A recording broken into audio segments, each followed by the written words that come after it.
Então, vamos lá, boa noite. Hoje nós vamos falar, hoje é uma nova disciplina, né? Vocês estão aqui comigo de novo. Aqui eu vejo que tem pessoas conhecidas, né? E eu também aí como professora de vocês. Vocês sabem se tem alguém novo na turma? Vocês, como a gente está no online, né? Eu não sei se de repente vocês têm conhecimento disso. Se tem alguém novo que já tem entrado, já levanta a mão aí para mim. Creio que não, né? Porque aí eu não faço a minha apresentação inicial, né? Faço bem resumidinha, se for alguém de cursos EAD que está assistindo a aula, né? Só para poder conhecer um pouco a professora. Mas a apresentação maior eu fiz na aula, né, de departamento pessoal. Acredito que os alunos em EAD também, né, fizeram ali o departamento pessoal. Mas só para a gente falar aí resumidamente, então eu sou a professora Andréa Scotton, eu dou aula na Faculdade Flamingo há quase 10 anos. Trabalhei na área de RH, né? Trabalho hoje em, em departamento pessoal, vamos dizer assim. Eu costumo dizer que eu trabalho no DP e as pessoas às vezes ficam bravas comigo, né? Porque não é RH, mas eu trabalho na área de RH, administração de pessoas, vamos dizer assim, que é o verdadeiro DP, departamento pessoal. O departamento pessoal é aquele que faz o pagamento dos funcionários, faz a contabilidade, né? Faz toda a parte aí de benefícios, ponto, onde nós cuidamos das contas dos funcionários, né? Do salário deles, todo o trabalho aí de contrato, documentação, legislação. Então, eu cuido disso na empresa Leão Alimentos e Bebidas, hoje eu sou supervisora da área, e atuo aqui na Faculdade Flamingo também.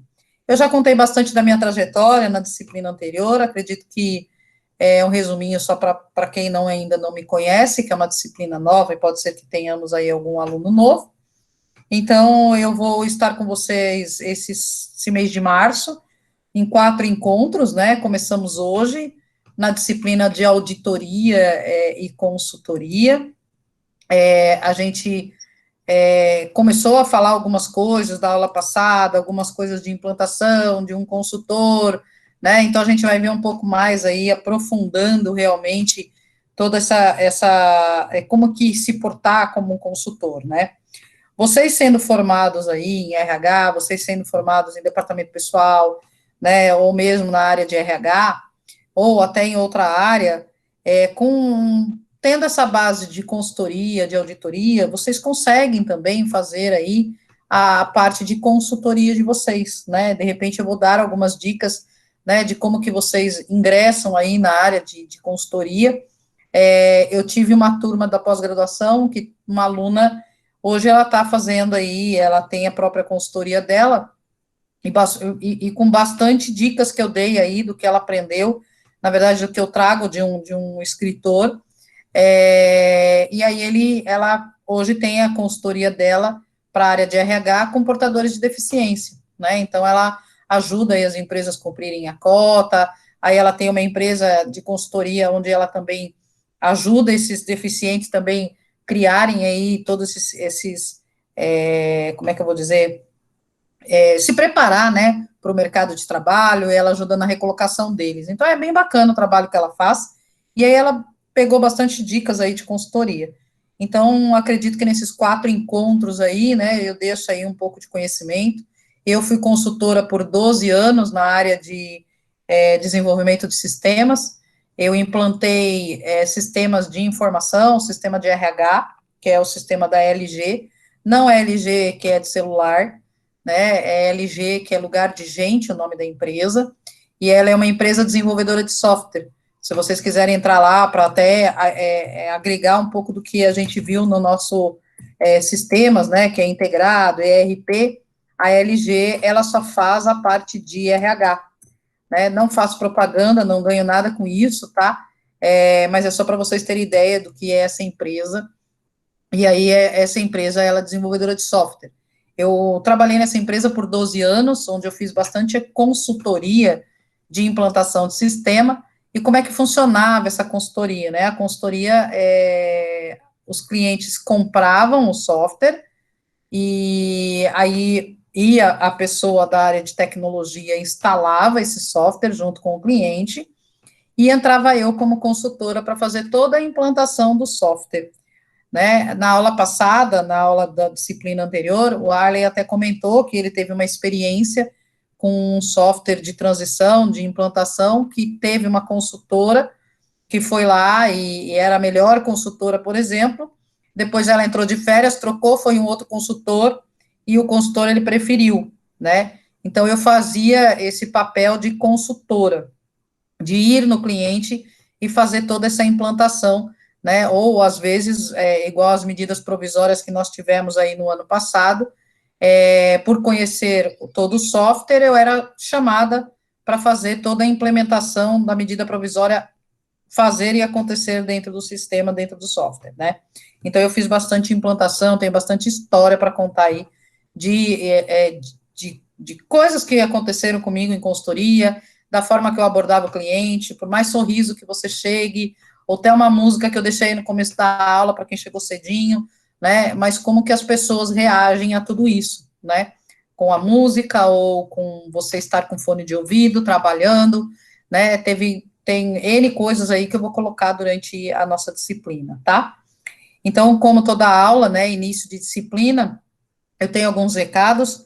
Quais são os recados? Todo o material estará no caderno do Que Mágico, como nós fizemos na disciplina anterior, mas se tiver alguém novo que está entrando nessa disciplina, então, todos os materiais são colocados no Que Mágico, lá no caderno. Vai ter separado, né, o que é a aula que nós estamos tendo agora, que é esse slide que eu costumo me apoiar aqui para apresentação, eu disponibilizo para vocês e sempre coloco algum texto também. E aí tem 2 exercícios. Os 2 exercícios, um é da aula de hoje e o outro é o que nós chamamos na grade de pós-graduação, que são os exercícios aplicados na quarta-feira. Muitos professores costumam colocar na quarta-feira o exercício, o texto. Eu, por trabalhar no mundo corporativo também e ter só a minha dedicação aí no final de semana, eu costumo colocar tudo já disponibilizado para vocês. Então, se vocês entrarem no caderno, eu coloquei entre ontem e hoje, né? Não estava ainda disponível para mim, e eu não consegui colocar no final de semana, mas eu já coloquei lá, então tem o nosso primeiro encontro, que tem esse slide que vai me apoiar aí na aula, que eu vou colocar para vocês também estarem acompanhando, e também tem um texto. E depois terão 2 exercícios que vocês já estão habituados a fazer, e já estarão liberados para vocês, sempre para terminar até quarta-feira da próxima semana, e aí na quinta-feira na quarta-feira à noite encerra, na quinta eu corrijo e dou um feedback para vocês. Combinado? Eu acho que eu falei tudo. Ah, as avaliações, né? Como é que vão ser aí as nossas atividades? Então, as atividades serão de forma considerada aí duas notas a cada encontro, é a média dessas 2 notas, né? Então, tem 2 exercícios.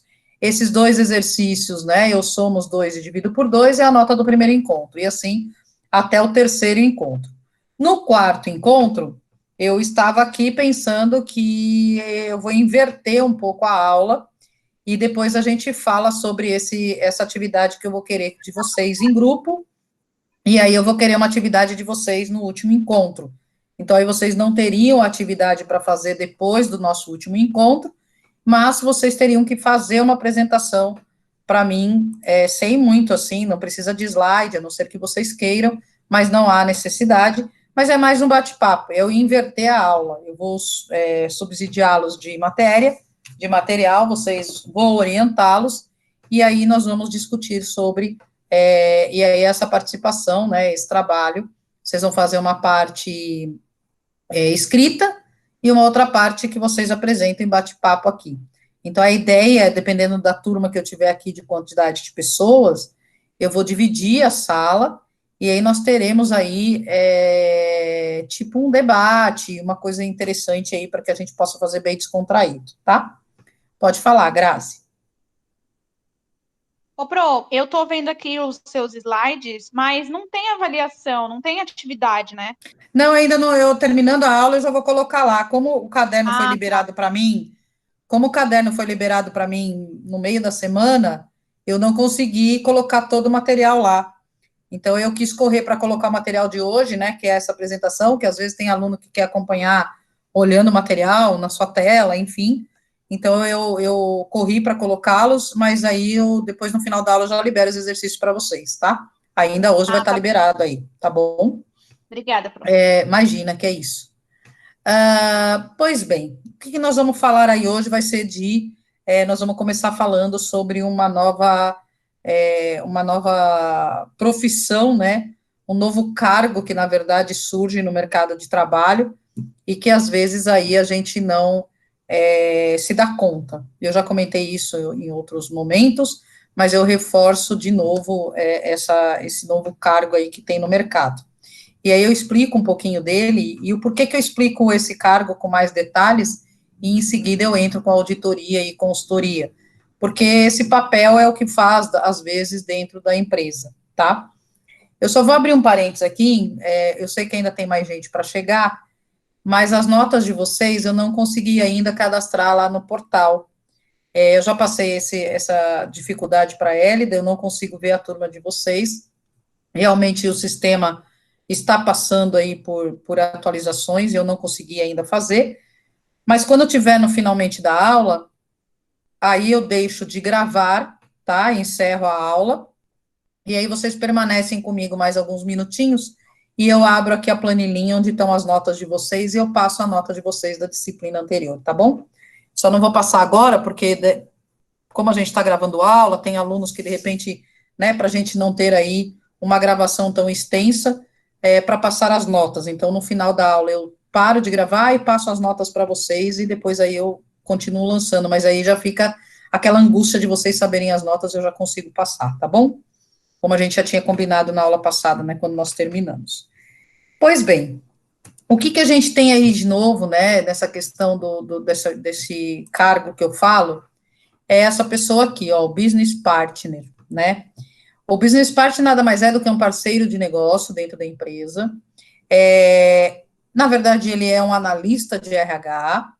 Esse analista de RH, quando a gente faz um papel realmente de analista de RH, cuidando de pessoas, o que acontece, né? Eu deixo, por exemplo, não vou dizer da minha área, que é de departamento pessoal, porque eu cuido de valores, de operações. Mas quem é da área de RH mesmo, muitas vezes, não faz o papel de RH, né? Acaba fazendo mil coisas ao mesmo tempo, mas cuidar da pessoa, cuidar da área negócio, né? Então, acaba não fazendo. Então, essa pessoa, que seria esse business partner, é um analista de RH, que ele realmente vai cuidar aí da parte de pessoas, né? Mas para isso, o que ele precisa saber? Ele precisa saber os objetivos do setor. Então, normalmente, existe um business partner na empresa que ele é focado na área de, por exemplo, de marketing. Existe um outro business partner que ele cuida da parte da equipe de vendas. Existe um outro business partner que ele cuida da parte de logística, ou da área administrativa, área externa, área interna. Cada empresa divide da forma que ela queira. E aí, esse business partner, ele vai conhecer quais são os objetivos do setor. Então, vamos dizer que eu vou contratar, abrir uma vaga na minha empresa, vou criar esse papel dentro da minha empresa, e vai ter um business partner para cuidar da área de vendas, por exemplo, de todos os vendedores e promotores de dentro da empresa. Então, ele vai ter que conhecer quais são os objetivos da área de vendas, quais são os objetivos da área lá de promotoria, quais são os resultados que eles têm que alcançar, como que mede essas atividades, ele vai conhecer tudo o que está acontecendo naquela área.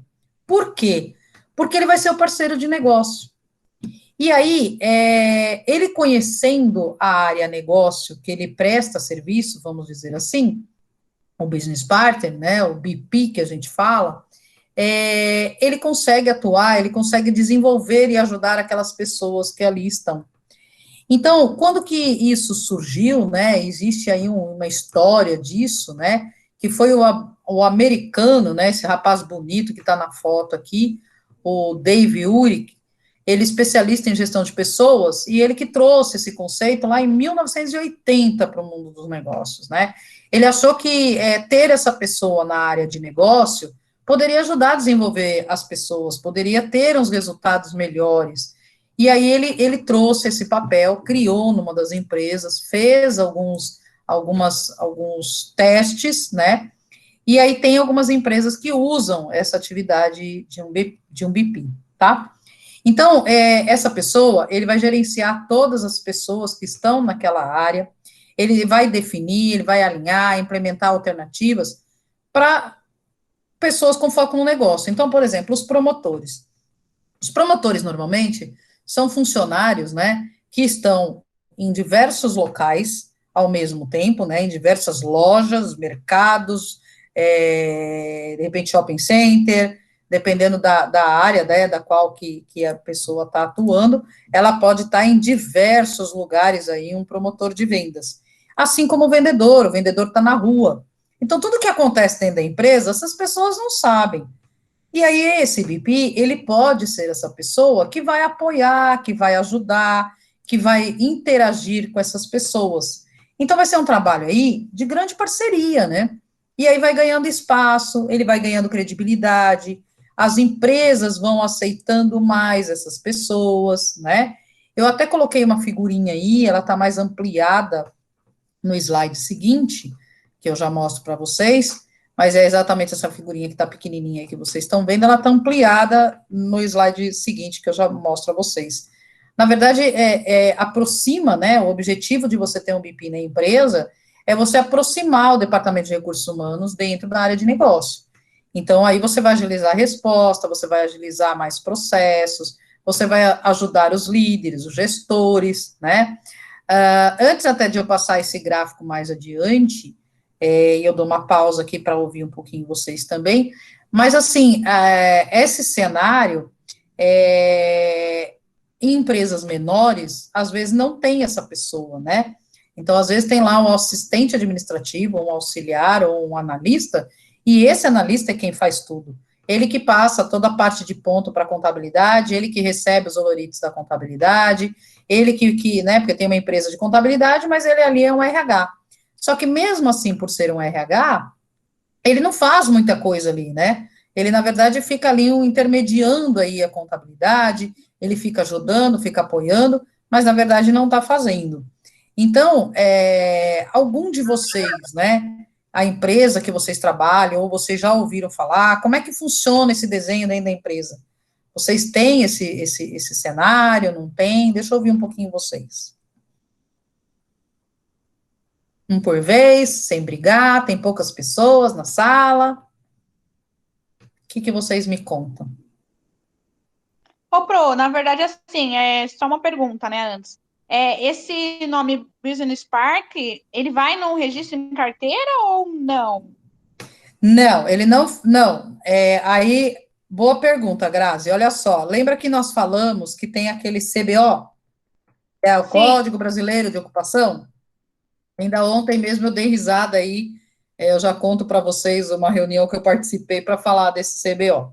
O que acontece? O CBO, quando a gente cadastra um funcionário na empresa da gente, né, eu tenho um cargo que eu criei. Quando eu criei um cargo, então, como é que funciona, na verdade, um RH num todo, né? Vamos pensar aí que eu acabei de abrir uma empresa, e aí eu defini que vai ter 5 cargos dentro dessa empresa.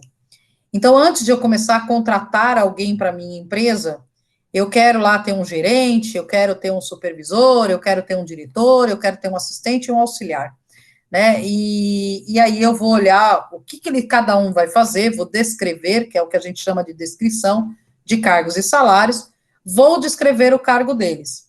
O nome, normalmente, quem dá o nome nas empresas é a própria empresa, né? Só que aí é aquilo que você comentou, e esse nome vai sair na carteira profissional? Então, olha só, vai aparecer lá, né? Na sua carteira profissional, se ela fosse em papel, a carteira física, eu colocaria business partner, eu escreveria isso, porque eu posso escrever na sua carteira e eu escreveria ali business partner. Só que quando eu vou olhar lá no site do Ministério do Trabalho e entrar lá para ver business partner, esse cargo ele não existe. Então, essa pessoa, ela vai ser uma analista de RH. E aí eu vou associar o CBO de analista de RH, porque o que essa pessoa faz nada mais é do que uma analista de RH. É uma nomenclatura de cargo que ela ainda não está aí considerada e sendo registrada no Ministério do Trabalho. Então, é a mesma coisa você pegar lá supervisor de e-social, não existe esse cargo. E muitas empresas adotaram esse nome. depois que o e-social foi implementado, vamos criar um analista expert, especialista em e-social. Só que aí, quando você vai no Ministério do Trabalho, não existe. Como não existe mais a carteira papel, só existe agora a carteira online, a carteira digital, então esse CBO é o que fica considerando o seu cargo.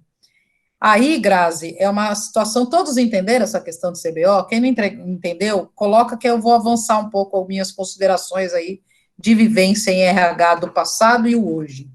Alguém tem aí alguma dúvida sobre isso? Tranquilo para vocês?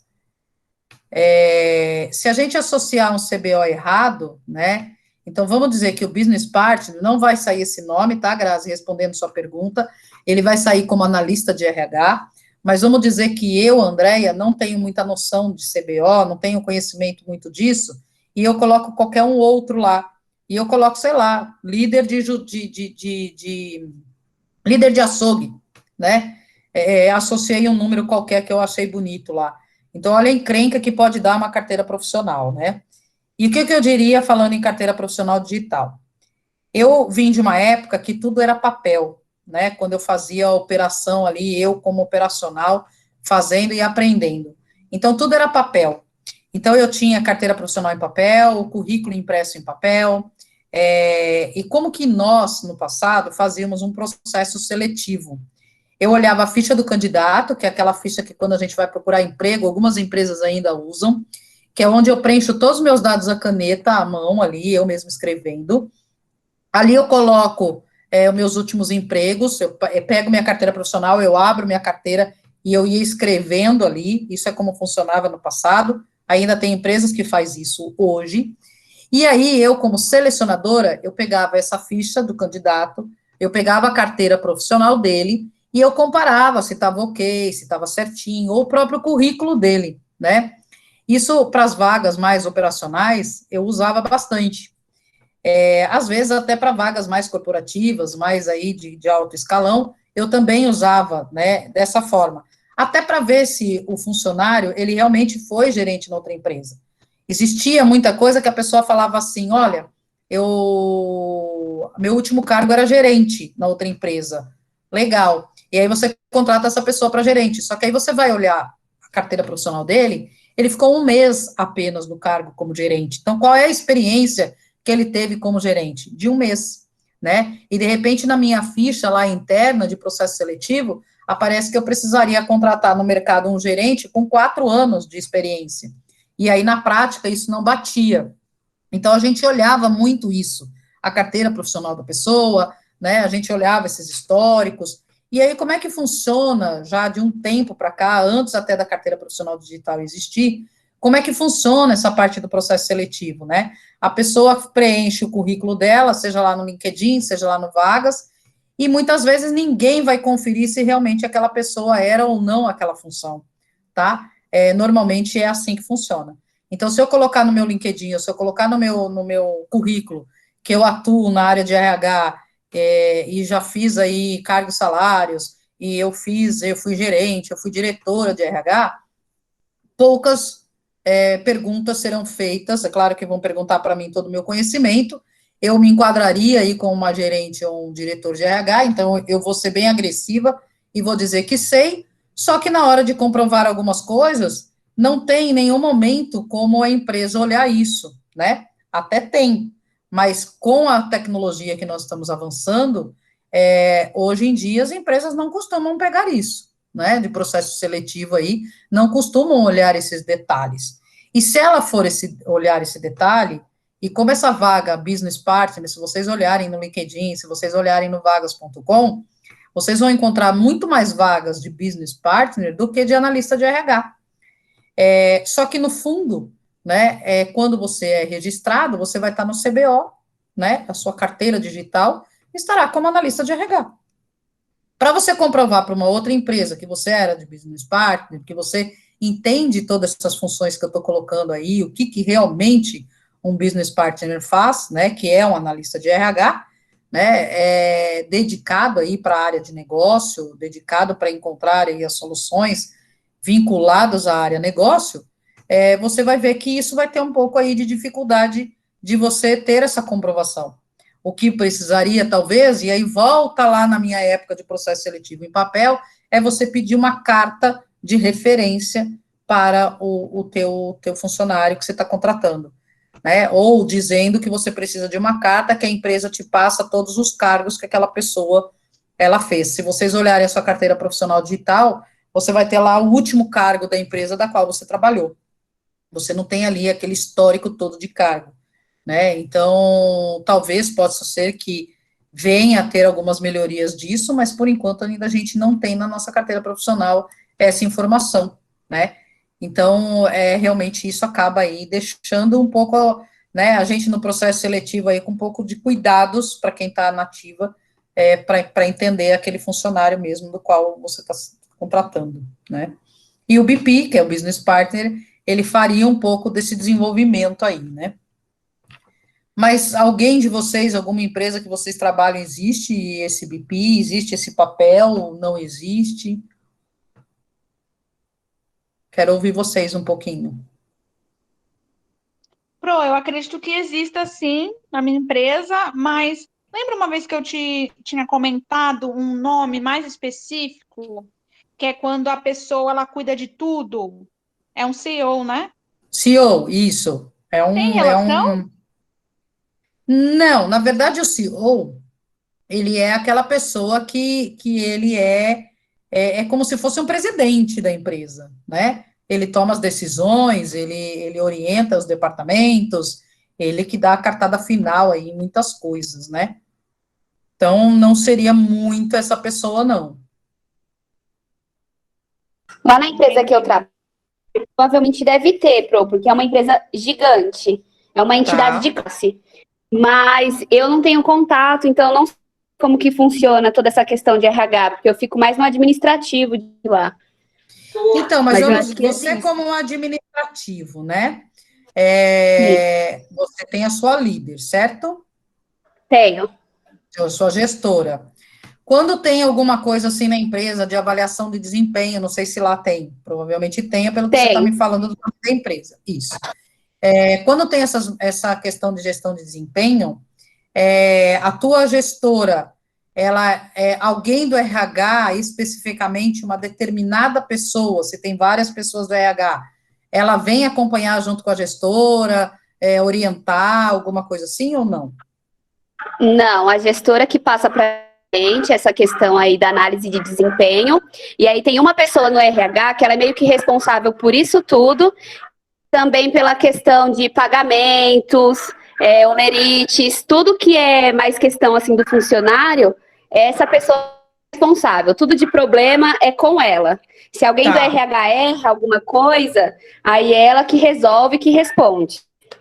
Tá, então eu diria que não é uma BP da área, tá? Ela, na verdade, ela acaba tendo aí um papel de um analista de RH, né? E ela é uma pessoa que é um apoio aí para todos os departamentos, né? E ela faz, pelo que eu entendi aí, ela faz bastante coisa em RH, ela não é específica para uma única coisa, tá? Então não seria bem Isso. esse papel. A Ana Beatriz, mas obrigada, viu, Josi, com a tua colaboração. É importante isso, a participação aí de vocês. A Ana Professora, Beatriz. na minha empresa, na empresa que eu trabalho, tem um business partner. E assim, a gente não tem muito um contato direto, mas quando tem alguma promoção, alguma coisa do tipo, aí a gente tem um contato mais direto. Tá, promoção que você diz, algum aumento de salário, cargo que vai Sim, mudar. Tá, isso. tá. Você lá tem a sua gestora também. Sim, na verdade, a gestão tem mais contato, né, direto com os business partners. A gente Aham, tem acesso nessas questões de promoção e também quando tem alguma campanha na empresa. É quando vai tá. ter E essa algum pessoa evento, que vem alguma coisa do apoiar tipo. vocês. Isso. Tá, isso aí. Então lá provavelmente tem essa figura mesmo, né, que é o business partner. Na verdade é um analista de RH, mas é um analista de RH um pouco mais dedicado para pessoas, né? Hoje o que a Sim. gente vê nas empresas é um analista de RH, como a Josi falou, é um faz tudo ali, né? É que eu Ajuda trabalho no numa empresa muito pagamento, grande. Eu trabalho tá? no Mercado Livre. Então, assim, ela faz meio que essa ponte entre Sim, a gente, gestores e o RH. tá. Normalmente as empresas grandes têm, mas nada impede que as empresas menores também tenham. E, na verdade, pode ser um único business partner, né? No Mercado Livre, provavelmente, você tem vários business partners, dividido por áreas, dividido por cargos, até, Sim. talvez, né? E aí você tem vários deles que cada um cuida de algumas áreas, são responsáveis em cuidar e fazer a gestão das pessoas. Quando você fala que você tem mais contato quando tem uma promoção, quando tem um desenvolvimento, uma campanha na empresa, essa pessoa sempre vai ser a ponte de vocês, ou seja, ele é o cara que, se você tiver algo, que você precisa falar algo da sua gestão, se a gestão precisa de promover alguém da área, ou se a gestão precisa de algum apoio, vai procurar essa pessoa, né? É diferente da Josi.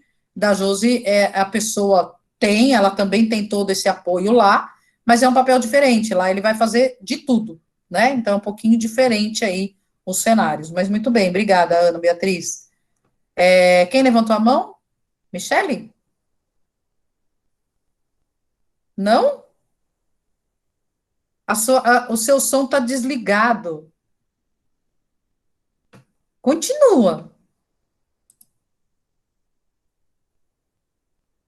Eu não consigo mexer aqui. Destrava seu som.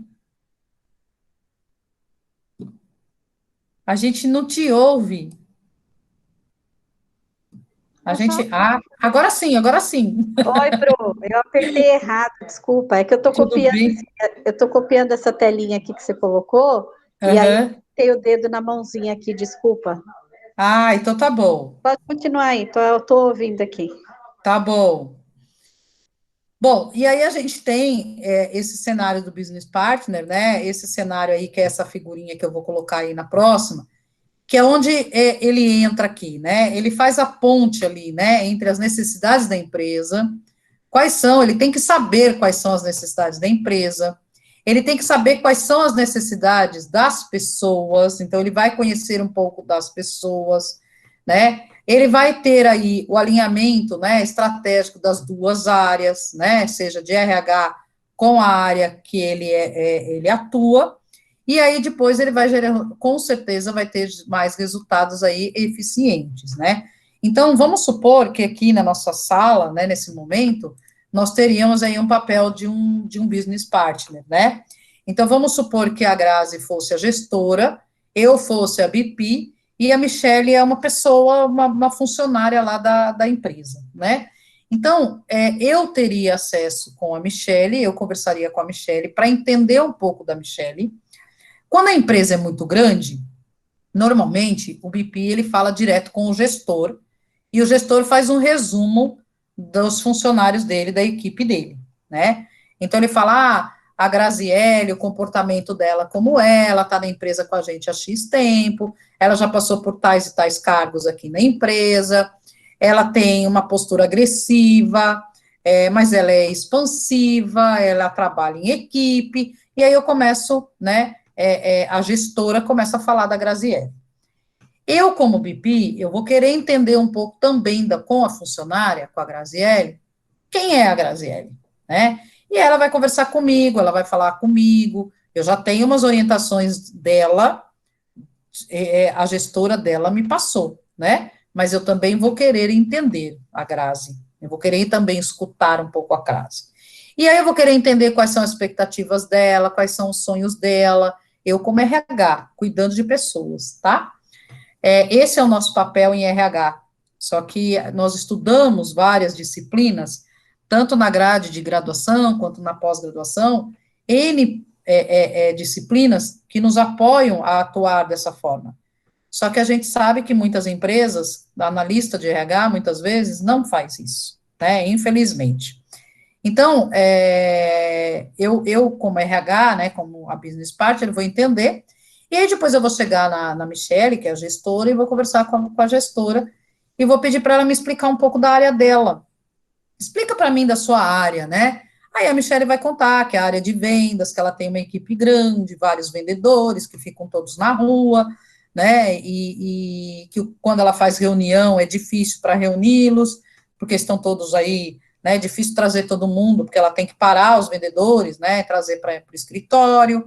então ela tem dificuldade, enfim, ela vai começar a falar para mim, que sou do business partner, e eu vou entender da área dela, né? E eu vou ver que, poxa, realmente, né, os vendedores estão todos distantes, os vendedores estão todos na rua, os promotores também, e acaba deixando eles largados, entre aspas, né, do mundo empresarial, do mundo corporativo. Eles só ficam ali sabendo, às vezes, ali algum e-mail, algum anúncio, mas dificilmente ele vai entender ali o que realmente ele quer, o que realmente ele precisa. Então, o Business Partner, ele fez o desenho, né? O Business Partner conhece a empresa, o Business Partner conhece quais são as perspectivas ali, o quanto que tem de treinamento da empresa, e ele, com a área ali, com o que ele estudou em RH, ele vai ver o que ele vai poder ajudar, tanto para ter mais eficiência na área, como para ter esses vendedores que estão distantes ali, né, distante na rua, para ser mais motivados, e eu vou cuidar deles. Eu sou o BP da área e vou cuidar de todo mundo, né? Vou cuidar tanto da parte empresa, como também, né, dessas pessoas, tá? Então, esse é o papel aí do business partner. Você quer falar do Cineia? Não, professora, foi sem querer. É que meu computador é meio lento e sem querer eu coloquei aqui no levantamento. Tá bom. Então, abaixa a mãozinha aí. Isso. Vamos lá, a Grazi levantou, Grazi? Abaixou, levantou, disse para mim, quer falar? Quero sim. Então, Na verdade, assim, a minha dúvida é, por exemplo, se fosse para resumir o cargo, a função do Business Partner, qual seria a palavra? qual é a palavra que é um business partner, né? Vou colocar aqui, ó. Isso. Ele é parceiro de negócio. O que quer dizer isso, ser parceiro de negócio? Veja, quando a gente trabalha numa empresa, né, seja eu num papel de analista de RH, seja eu num papel de supervisora de departamento pessoal, seja eu num papel de assistente de RH, de departamento pessoal, eu lido com pessoas, né? Então, quem são meus clientes dentro da empresa? Meus clientes são as pessoas, são os funcionários, certo? Então, quantas vezes a gente ouve assim, eu já ouvi por diversos momentos, tá? Mas as pessoas falam assim, ir lá no RH, eu não vou não, porque tá tendo facão, estão cortando funcionário, vai que eu passo lá e lembram do meu nome. Vixe, lá vem ela vai demitir. E lá vem aquelas normas e políticas da empresa chata. Nossa, lá vem mais um recado aqui no portal. Nossa, você viu o recado que colocaram lá no mural? Não vai ter festa esse ano. Nossa, você viu o nosso benefício? Aumentou R$ 5. Ou seja, nós, como área de RH, as pessoas não são contentes com os RHs das empresas, tá? E se a gente for fazer uma pesquisa, e mesmo olhando para nós, quantas pessoas em RH, né, as pessoas que tratam você como RH, seja numa admissão, seja numa demissão, seja nas férias, um atendimento, né, muitas vezes não são agradáveis. As pessoas, às vezes, conversam com você, né, a Michelle está falando, não é mesmo? As pessoas, às vezes, conversam com você e a pessoa está aqui, ó, eu estou aqui com você, você está na minha frente, como se você estivesse num balcão aqui, certo? E aí você está conversando comigo. E aí eu fico de cabeça baixa aqui e falo, pode falar, viu? Pode falar, eu preciso fazer os negócios aqui, mas eu tô te ouvindo. E a pessoa fica assim. A gente se sente mal em continuar fazendo perguntas, né? Então, assim, não estou generalizando, não estou dizendo que todos os RH são assim, né? Mas as pessoas, muitas vezes, o departamento pessoal, que se mistura aí em RH, né, dizendo que é um RH, a maioria das empresas, né, diferente aí do que eu ouvi, né, a Ana Beatriz comentando, da onde ela trabalha, a Josi falando, também trabalha em empresas grandes, então pode ser que tenha um papel lá, uma figura em RH mesmo, que cuida de pessoas, que olha, né, a trajetória dessa pessoa, que tem um plano de carreira, que tem um plano de desenvolvimento. Mas na maioria das vezes, e até mesmo em empresas grandes, às vezes não tem isso, né? Então, a gente acaba não indo lá no balcão de RH, né? Porque a pessoa, às vezes, é áspera. Eu, como supervisora de RH, eu sempre digo para meus funcionários, né? Se coloca no lugar do outro.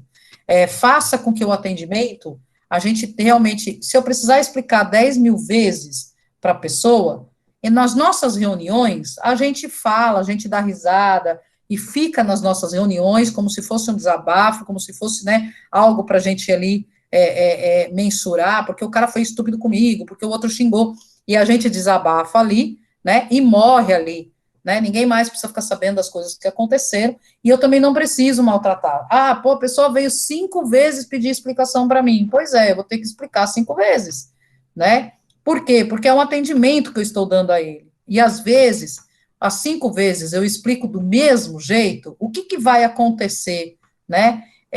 A pessoa, eu sou tão técnica, muitas vezes, e a pessoa não é técnica, a pessoa não sabe, né? E se a pessoa não tiver aquela coisa de explicar um pouquinho antes, ela não vai entender, né? E às vezes a gente acha que está ali no nosso dia a dia, está muito fácil, né? Ah, essa verba aqui, você vai falar para a pessoa assim, a gente já teve aula de folha de pagamento, aí nós vamos olhar lá e falar assim, essa verba aqui não incide para imposto de renda. O cara que você está lá te perguntando, que é um ajudante de produção, ele lá vai saber o que é isso? Nunca, né? Então, o que a gente tem que falar? Olha, para calcular imposto de renda, eu tenho que ver, existe no governo, existe uma tabela, e aí você vai explicando para ele. Pode ser que ele não entenda da primeira vez, né? Mas você vai tentar trazer ali algumas informações. Quem aqui já explicou férias ou saiu de férias e não entendeu nada do lerite de férias? Principalmente quando você sai de férias de um mês para o outro. Então, você sai de férias no dia 20 de um mês e volta no dia 18, no dia 15 do outro mês, né? O seu olerite daqueles 2 meses fica uma lambança ali, uma bagunça. E aí o funcionário, ele olha o líquido a receber. Se não deu para pagar as contas dele, ele vai lá no seu balcão reclamar com você. E aí o que acontece, né? Você vai ter que ter paciência em explicar para ele, porque ele vai falar assim, olha, tá descontando férias aqui. Como que você paga para mim minhas férias e tá descontando? Aí você fala, tá, mas eu tô te pagando de novo, olha o seu olerite. Eu tô pagando aqui de novo, né? Mas ele não olha isso, ele não entende. Então, às vezes tem que explicar ali 3, 4 vezes o olerite dele, né? E aí, quando você tem um business partner da área, esse cara é o cara que vai dar, é o parceiro de negócio, ele vai dar carinho lá para as pessoas, ele vai ajudar, ele vai entender mais. Agora, nós, trabalhando da forma que nós trabalhamos, em RH, empresas menores, onde você tem que fazer tudo, não dá tempo de pensar em pessoas.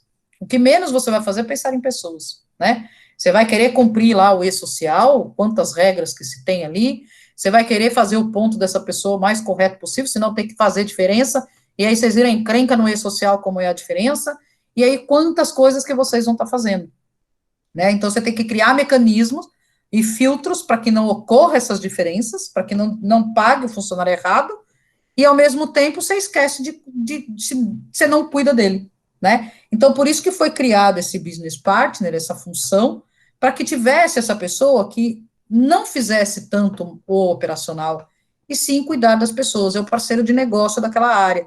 Então, eu vou cuidar, eu entendo um pouco da área negócio, eu entendo um pouco da área de vendas, por exemplo, como que o vendedor vai, eu até sigo, vou ser um sombra de um vendedor durante um dia, vamos ver como é que é a vida dele, deixa eu passar por isso junto com ele, né, e aí eu vou entender o que ele passa lá. Se eu precisar recrutar alguma pessoa, eu já sei como é que é, né, eu já entendi mais, eu saí da minha cadeira e fui lá acompanhar ele, né, então, na verdade, é isso que um business partner deve fazer. E aí não precisa ter essa função business partner, isso é mais um enfeite, vamos dizer assim, né, é o verdadeiro analista de RH que a gente teria que ter, e fazer, né, mas infelizmente a gente não entra nesse cenário. Até aí tudo bem, gente? E aí eu coloco aqui como se tornar um BP, né, como é que a gente tem que, eu conheço bastante coisa de RH, eu conheço a minha empresa, mas como é que de repente eu gostei disso, eu quero cuidar realmente de pessoas, como que eu vou deixar o nome do meu cargo mais bonito, como é que eu faço para fazer isso, né?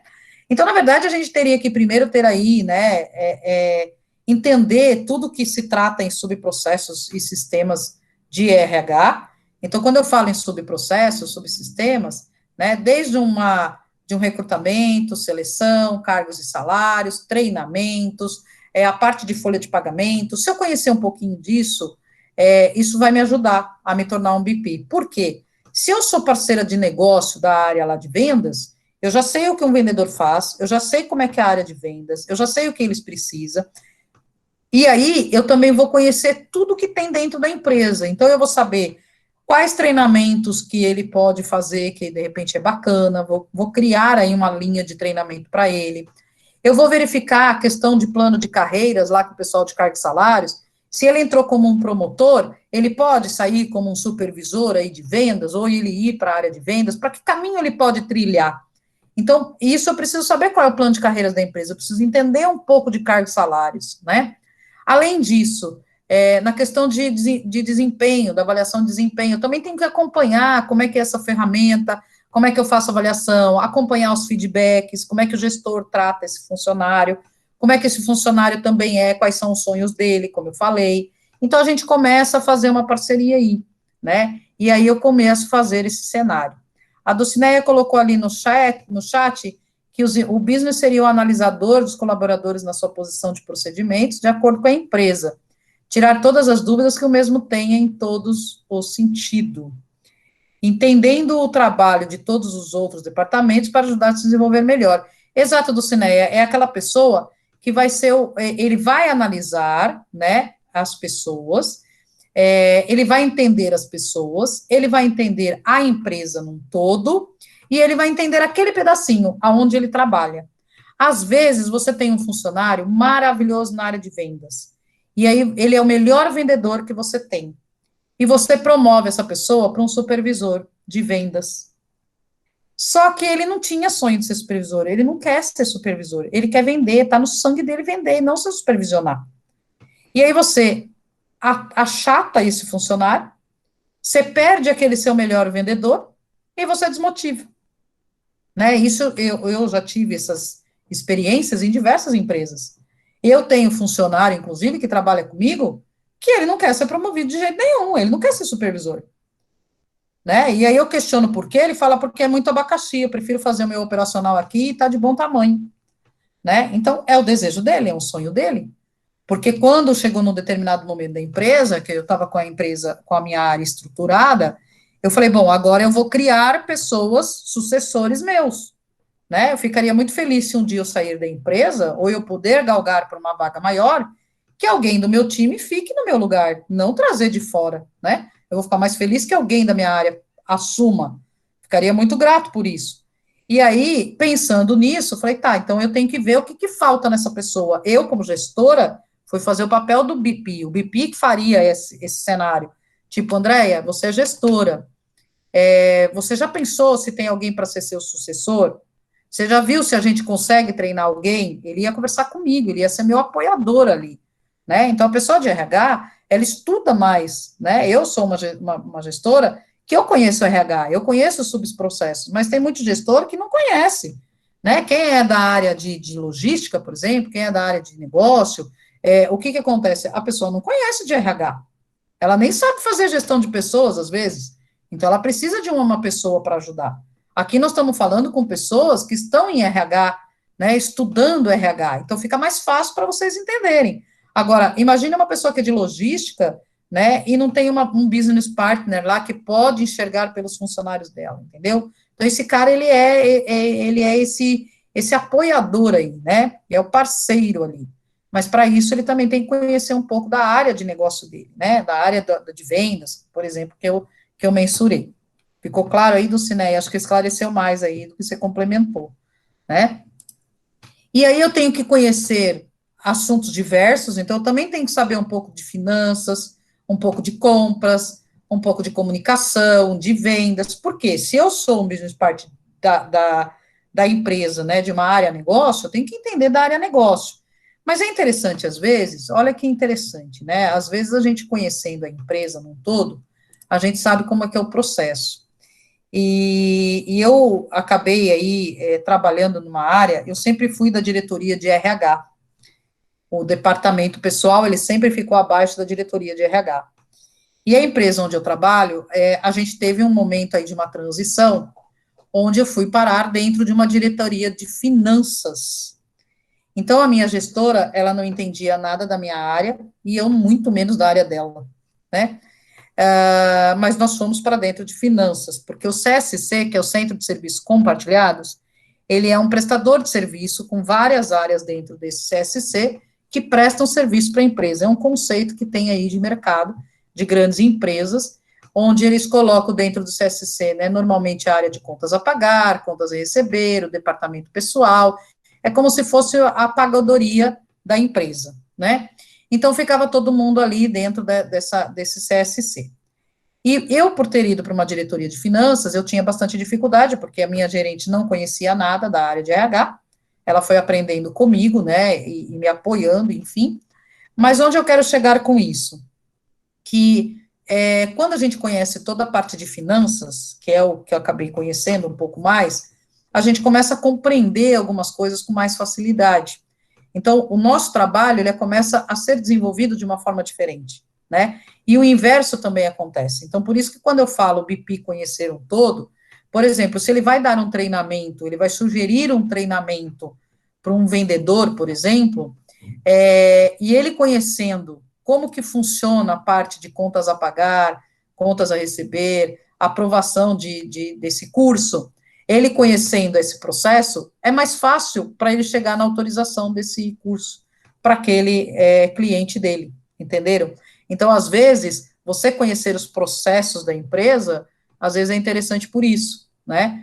Eu já tive problemas em outras empresas também, que teve uma funcionária que ficou devendo para a empresa, porque nós tínhamos muitos convênios, né, com campanha de Natal, e aí ia Balduco, ia Cacau Show, ia Visconti, ia um monte de empresa, e até pessoas que vendiam biquíni, maiô, e faziam aquela feira dentro da empresa, né, que é o que a gente chamava de Grêmio no passado.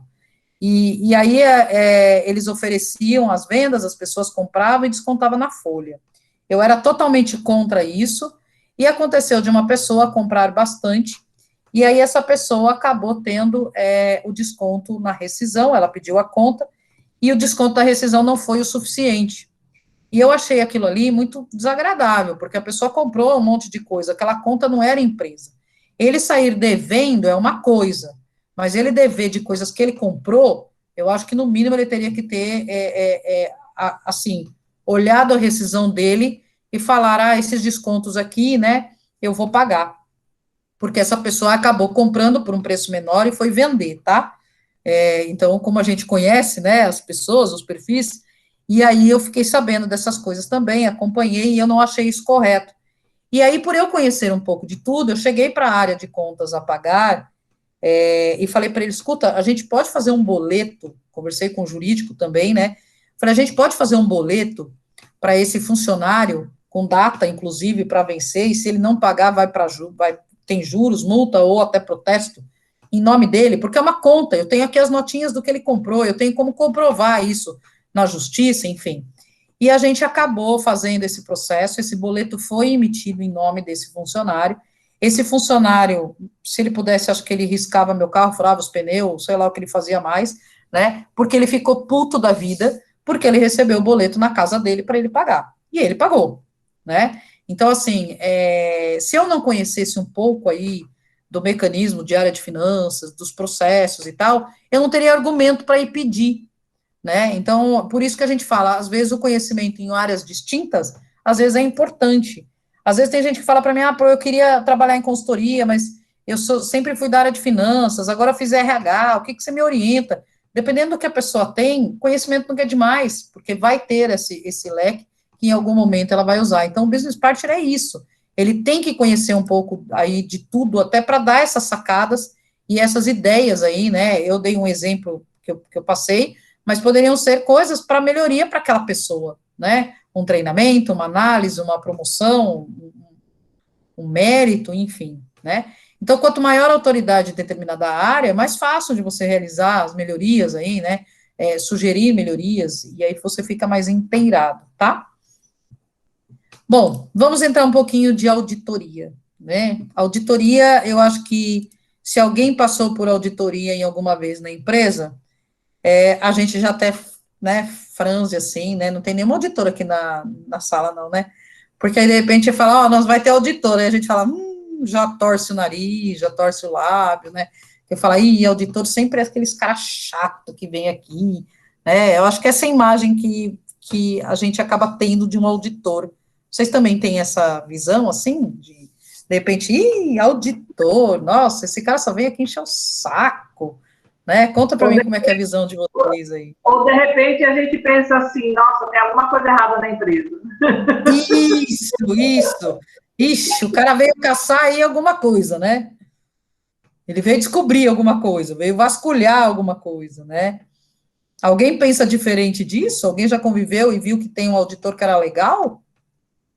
O Arley tá quietinho aí hoje, Arley? Você tá aí?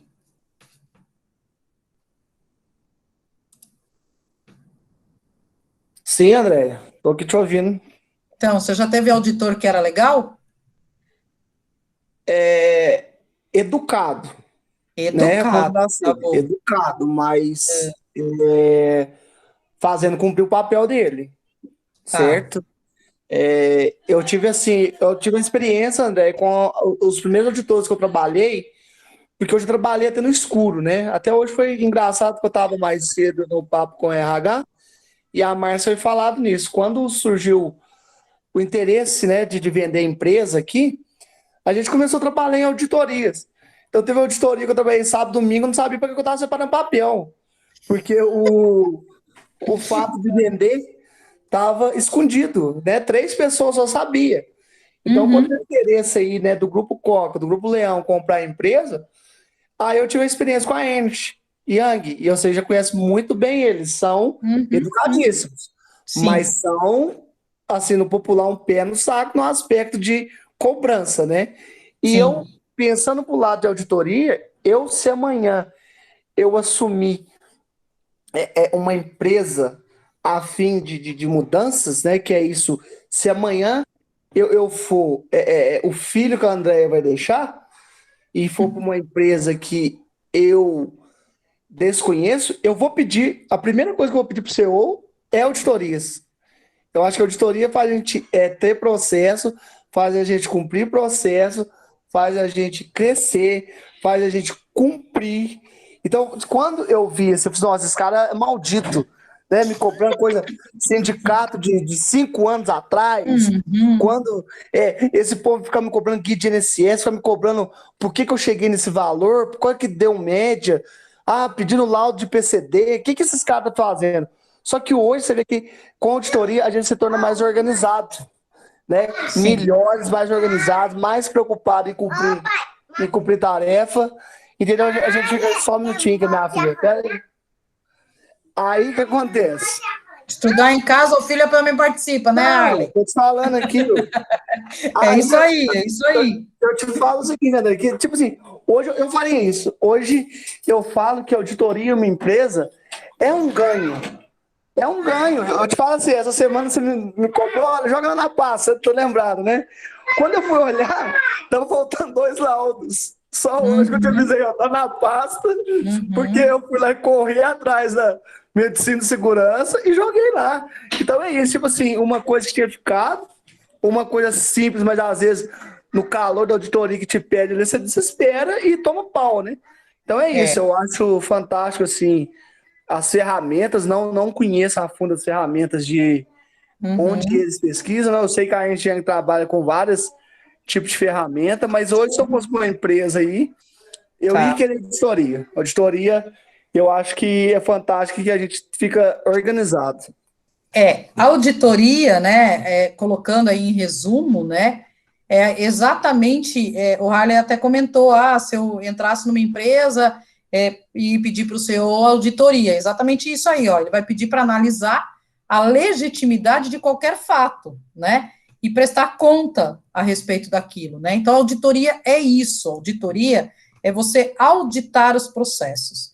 Então, nós vamos ver um pouquinho da história da auditoria, e depois, quando eu chegar aqui, eu tenho N situações que eu convivi sendo auditada, e cada coisa que a gente ouve, cada coisa que a gente passa, e dicas aí que eu passo para vocês. Mas quando a gente fala em auditoria, então, realmente eu vou falar um pouco dos perfis das pessoas, né, mas antes vamos entender um pouco aí como é que surgiu essa auditoria, né.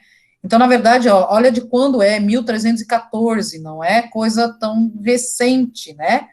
Então, tem no latim aí, que é audire, que é ouvir. Então, por isso que o auditor, ele é mais fechado, por isso que o auditor, ele tem aquele perfil de mais, né, centrado, porque ele vai ouvir, ele não vai intermediar quando ele vai auditar os processos, ele vai querer entender como você faz. Então, ele vai anotar tudo. Então, quanto mais ele ouvir, melhor, né? E como é que isso aconteceu, né? Primeiro, lá na Inglaterra, foi um auditor do Tesouro. Depois veio nas questões pela Rainha Elizabeth I, né? Aí ela criou ali, sistematizou, né? E aí veio a auditoria dos pagamentos. Então, assim, entra aí já na folha de pagamento, entra na parte de eu estou pagando os servidores públicos, né? Então, eu quero vou auditar isso. Se ela está pedindo lá 500 mil reais para pagar esses servidores, será que esses 500 mil foi mesmo para pagamento desses servidores, né? Então, estabeleceu ali uma auditoria disso, né? Se esse dinheiro, essa quantia que era solicitada, realmente prestava conta, né?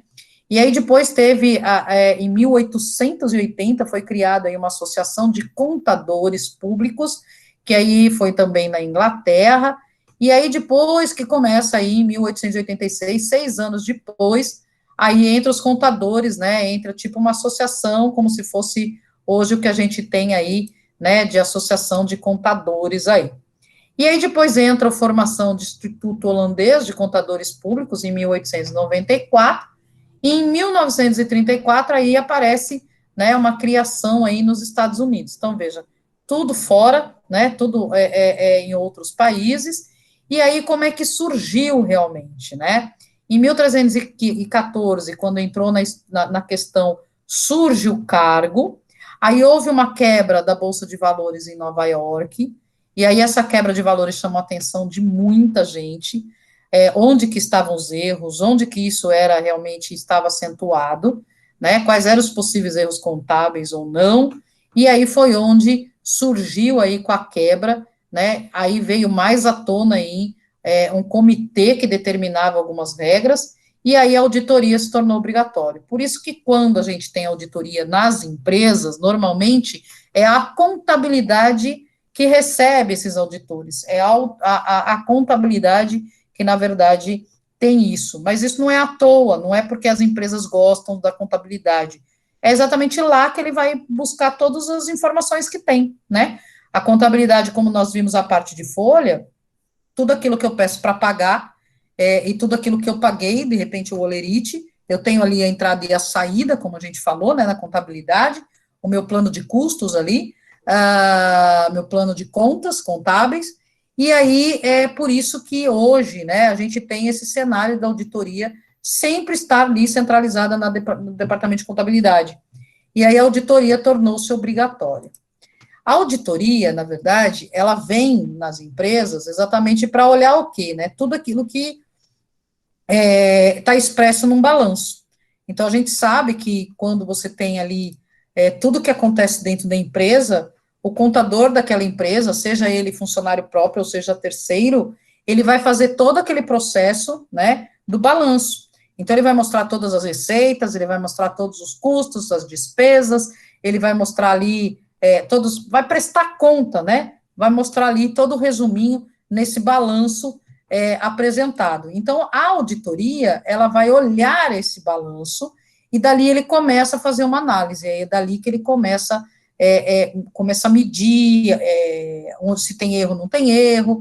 Então, no primeiro momento, ele vai olhar, né, essas operações, e aí depois ele vai começar a fazer algum trabalho, depois que ele fez essa análise, aí sim ele vai fazer um trabalho de medição ou prevenção. Os exemplos que o Harley colocou aí, né, eu vou até explicar um pouco mais conteúdo para vocês sobre esse exemplo que ele deu, mas essa questão de prevenção e de medição, né, é o que eu coloco aqui, ó, que a perfeita auditoria, ela deve ser sempre em caráter orientador, educacional e nunca punitivo, né? E aí, quando eu comecei perguntando de auditoria para vocês, a gente fala, é auditoria, o que ele quer, né, então é aquela questão chata.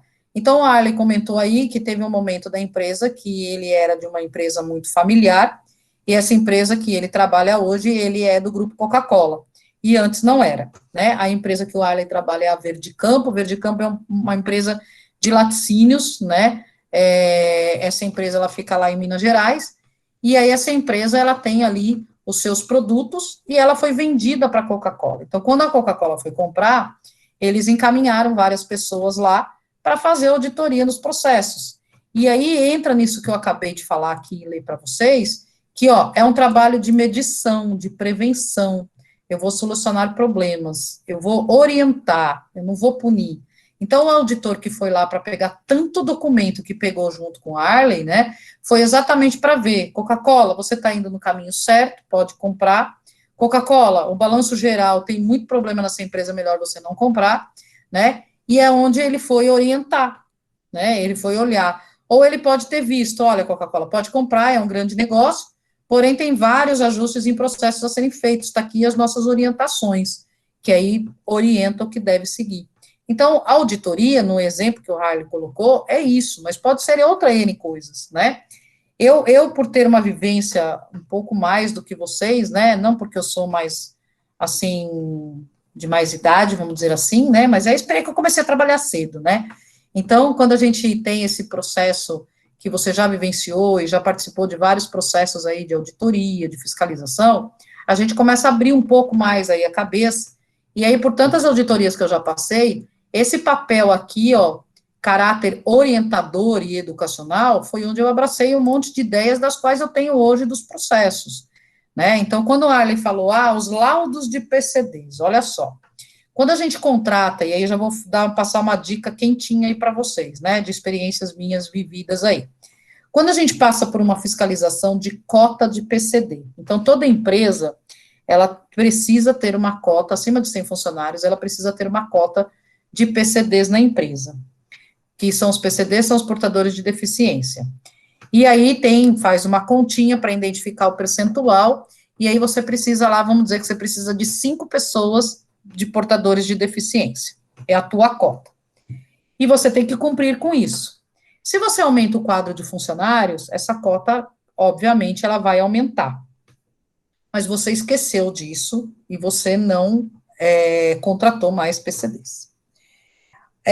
Hoje, com o E-Social, os seus dados estão todos lá, e se o governo quiser olhar diariamente se você está cumprindo a cota, ele consegue olhar. Ele pega a tua relação de funcionários, ele aplica lá o percentual de direito, e ele vai olhar quantas pessoas que ele tem, que você precisa ter de portadores. Aí ele olha no cadastro do funcionário se ele é portador ou não, e aí ele bate se tem ou não tem portadores, né? Então, se o governo quiser mandar uma multa, um boleto para pagar, tá lá as informações, tudo na mão dele, né? Isso é uma tendência de E-Social, tá? Esse era o propósito inicial aí, essas são as regras do E-Social e que a gente tem que tomar cuidado. Aí você fala assim, mas isso não tem nenhum lugar escrito no E-Social que ele vai fazer isso. Ok, mas eu conheço a regra, eu conheço a lei e eu conheço o que o E-Social está fazendo. Então, automaticamente, eu tenho que cumprir essa regra. E as empresas não se preocupavam com isso, ou se preocupam, não pensa tanto em chegar nesses fatores, né? E aí, quando o fiscal vai na empresa, o que ele vai pedir para ver se a pessoa é realmente um portador de deficiência ou não? Ele vai pedir a ficha de registro com a foto do funcionário, ele vai pedir o laudo médico, onde diz que realmente ele é ou não, e vai comprovar com o cadastro dele. Então, se o auditor, o fiscal ou o auditor vai me pedir essa documentação, vamos dizer que o auditor chega hoje na empresa, eu estou sozinha porque o funcionário está de férias, eu tenho que entregar uma planilha para o meu diretor, eu tenho que fazer o pagamento dos meus funcionários, e se eu não colocar isso até meio-dia no banco, os funcionários vão atrasar o pagamento. E aí chega o auditor, que também é urgente, ou o fiscal, e ele quer esses laudos.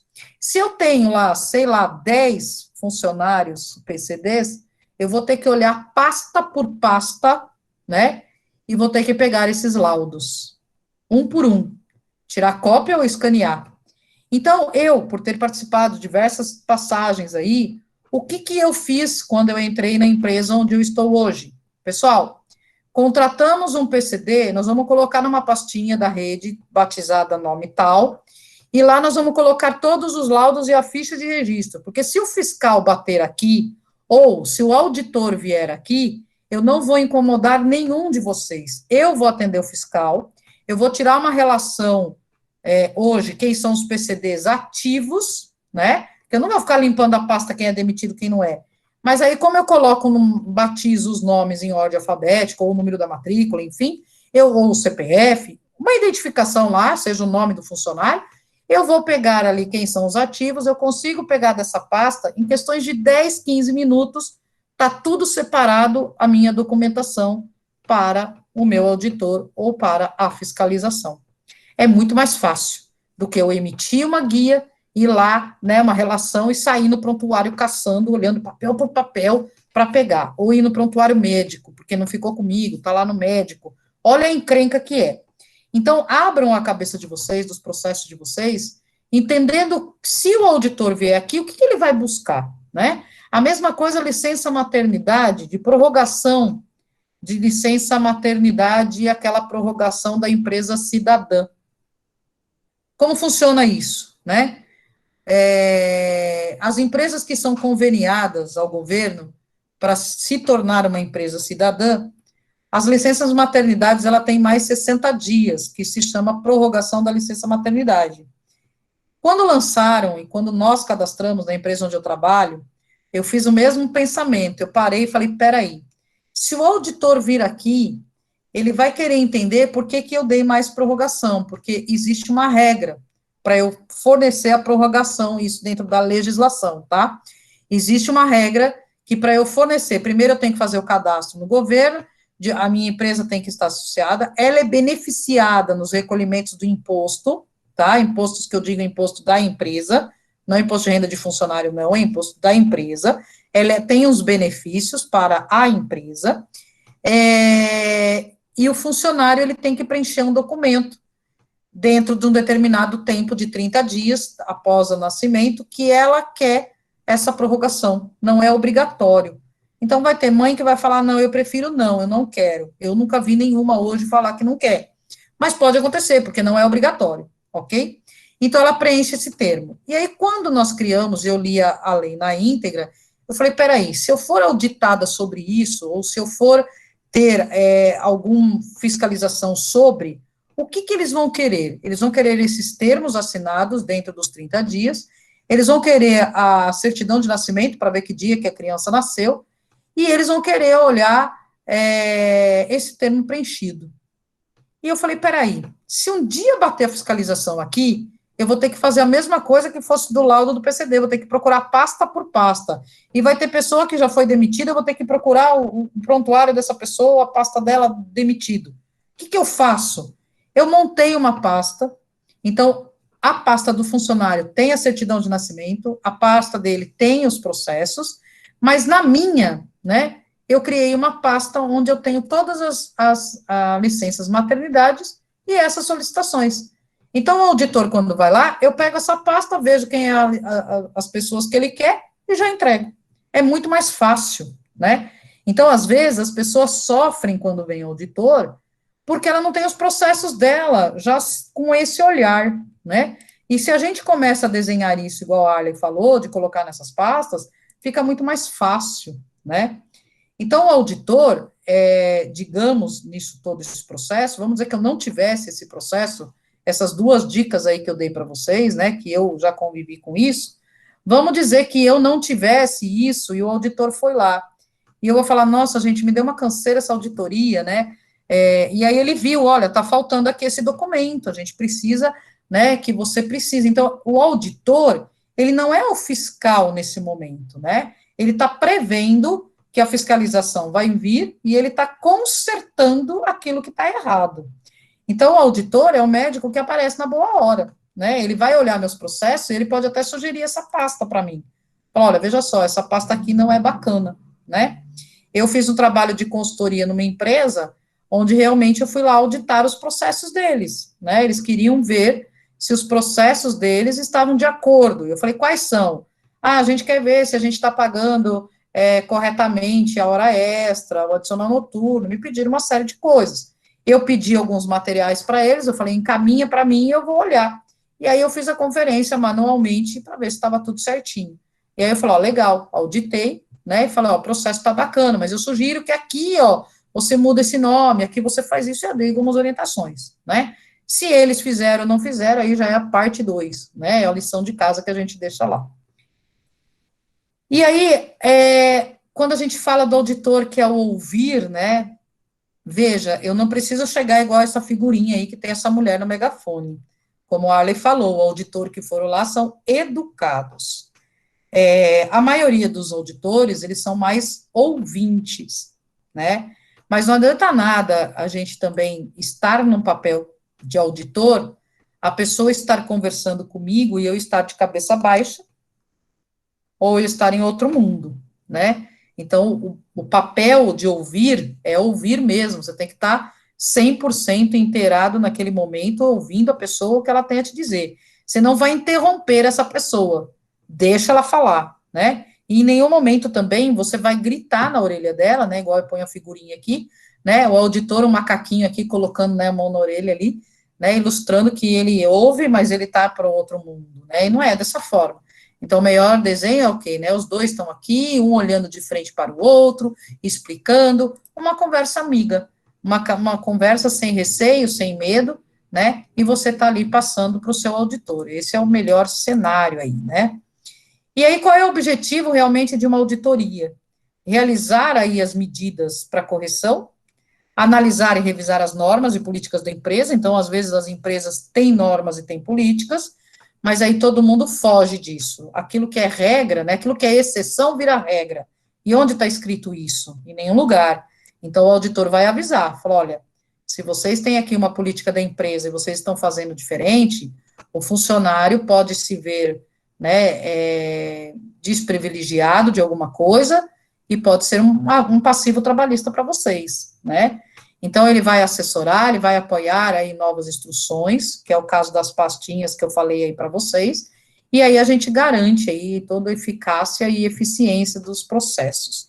Então, o auditor é aquele papel amigo, né, é o médico na hora certa, que chega ali para auditar e olhar mesmo, né. Então, a gente tem lá, normalmente, existem empresas, quando eu entrei na empresa que eu estou hoje, existia uma empresa, existia um departamento de auditoria. Hoje não existe mais, né? Hoje a auditoria é externa, e depois nós vamos ver essas diferenças, mas a auditoria é externa, mas existem empresas que têm auditores, né, contratados internamente. Esses auditores, eles olham todas as políticas da empresa, e aí eles passam nas devidas áreas daquelas políticas e vê se o processo está sendo realmente realizado, né? Então ele fala, ó, se tem um desenho de política, se tem normas, se tem procedimento, tem que ser seguido, né? Então ele faz esse papel, né, dentro da própria empresa. E aqui, olhando um organograma, né, o auditor, ele está sempre aqui no meio, ele não vai ficar no departamento de diretoria aqui, ele é aquele cara que ele não tem vínculos em outras diretorias, ele é o braço direito do presidente, né? Então ele vai apurar desvios, de repente até para prevenir uma multa fiscal, um passivo trabalhista, esse auditor é o cara que está ali para fazer, né, para atuar ali na empresa. E aqui são 8 passos que eu coloco aqui para uma auditoria interna, né? Então, a gente tem aqui mapear os processos, eu vou mapear o que eu preciso, eu vou identificar os riscos, eu vou mensurar ali, apresentar todo o processo mapeado que tenho, né? Eu vou identificar as atividades de controle, ou seja, eu vou desenhar os controles para que vou mitigar os riscos, faço um checklist, esse checklist que eu faço aqui é exatamente de tudo isso que eu mapeei processo, identifiquei risco, então eu vou fazer aqui um programa, né, de auditoria, para testar todos esses controles existentes. Vou evidenciar os processos, né, olho todos os processos, identifiquei ali que tem algo que está errado, faço esse relatório de não conformidade.